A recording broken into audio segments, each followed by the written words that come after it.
आप देख रहे हैं भक्ति स्टूडियो, जहां भक्ति और कथा एक साथ जीवंत होती है।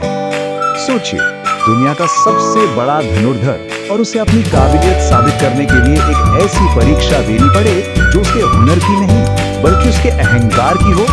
ये कहानी है महान पांडव राजकुमार अर्जुन की। उनकी सबसे बड़ी लड़ाई कुरुक्षेत्र से भी पहले खुद अपने ही अभिमान से थी। वो एक दिव्य अस्त्र की खोज में महादेव की शरण में तो पहुंच गए, पर उन्हें ये कहां पता था कि उस अस्त्र को पाने के लिए उन्हें पहले हारना पड़ेगा। तो बात उस समय की है जब पांडव वनवास का मुश्किल दौर काट रहे थे। सामने महायुद्ध की आहट साफ सुनाई दे रही थी और अर्जुन ये बात अच्छी तरह जानते थे कि सिर्फ बाहुबल से धर्म की स्थापना नहीं हो सकती।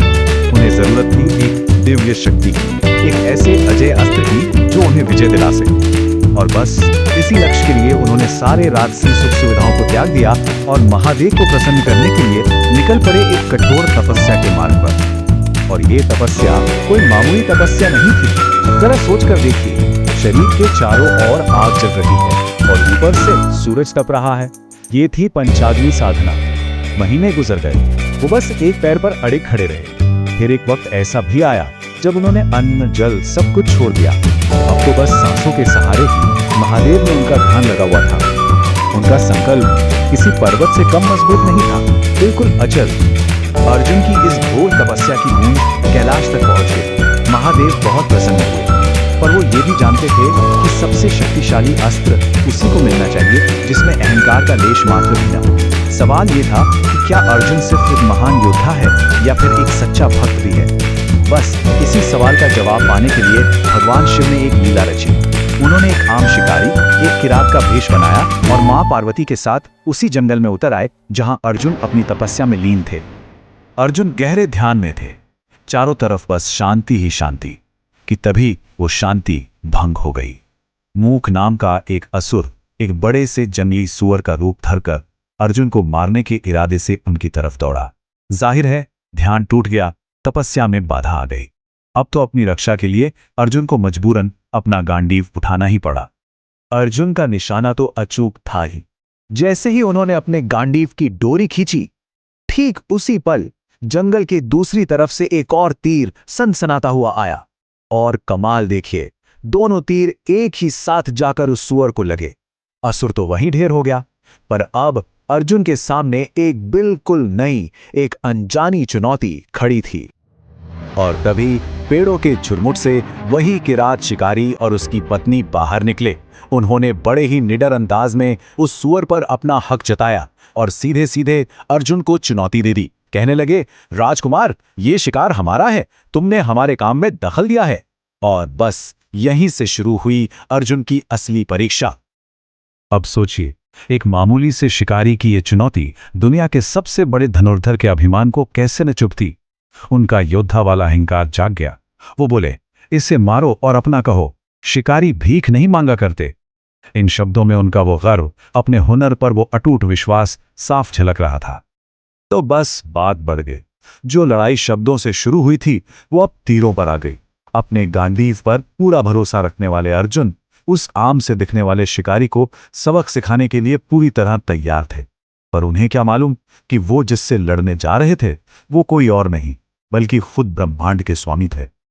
लेकिन फिर जो हुआ उसकी तो अर्जुन ने कभी सपने में भी कल्पना नहीं की होगी। उनके बड़े बड़े दिव्यास्त्र उस शिकारी के सामने बिल्कुल बेअसर हो रहे थे, जैसे कोई बच्चों के खिलौने हो। और फिर वो अविश्वसनीय पल आया जब उस शिकारी ने बस अपनी कलाई के एक झटके से महाबली अर्जुन को हवा में ऐसे उठा लिया मानो वो कोई पंख हो। और अगले ही पल दुनिया के सबसे महान योद्धा अर्जुन जमीन पर थे, हारे हुए, अपमानित। उनकी सारी ताकत, उनका सारा हुनर उस रहस्यमयी शिकारी के सामने शून्य हो गया था। एक ही झटके में उनका सारा अभिमान चूर चूर हो गया, जमीन पर धूल में पड़े। उस अपमान के क्षण में अर्जुन के अंदर जैसे ज्ञान का एक दिया जल उठा।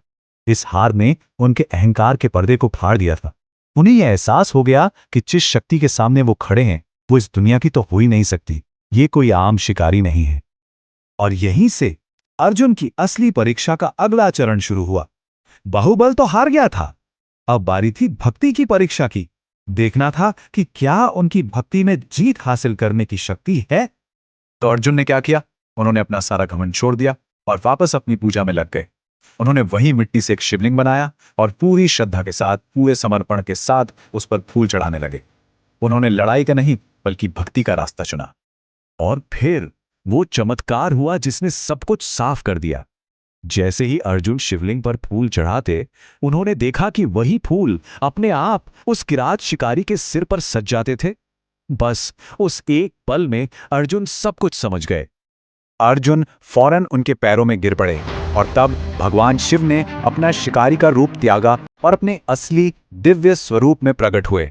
वो अर्जुन की इस अटूट भक्ति से, हार में भी न डिगने वाले विश्वास से बेहद प्रसन्न थे। अर्जुन अपनी परीक्षा में पास हो चुके थे और प्रसन्न होकर महादेव ने अर्जुन को क्या दिया? उन्होंने दिया अपना सबसे शक्तिशाली, सबसे विनाशकारी अस्त्र, पाशुपतास्त्र। ये कोई साधारण अस्त्र नहीं था। ये एक ऐसा दिव्य अस्त्र था जो किसी भी दुश्मन का नाश कर सकता था और जिसे मन से, आंखों से, शब्दों से या फिर धनुष से किसी भी तरह चलाया जा सकता था। तो आखिर में अर्जुन को वो अस्त्र तो मिल गया जिसे वो ढूंढ रहे थे। पर उनकी असली जीत वो अस्त्र पाना नहीं था। उनकी असली जीत थी अपने अहंकार से हार जाना। उन्होंने ये सबसे बड़ा सबक सीखा कि महादेव की कृपा ताकत से नहीं, बल्कि सच्चे समर्पण से मिलती है। ये कथा हमें भी सोचने पर मजबूर करती है ना, कि हमारे जीवन में भी कई बार ऐसी मुश्किलें, ऐसी हार आती हैं, क्या पता वो भी भेस बदल कर आया कोई आशीर्वाद ही हो। तो अगर आपको ये कथा पसंद आई हो तो इसे अपना प्यार दें, लाइक करें, भक्ति स्टूडियो को सब्सक्राइब करना ना भूलें और हाँ, कमेंट्स में हमें जरूर बताइएगा कि अगली बार आप कौन सी दिव्य कथा सुनना चाहेंगे।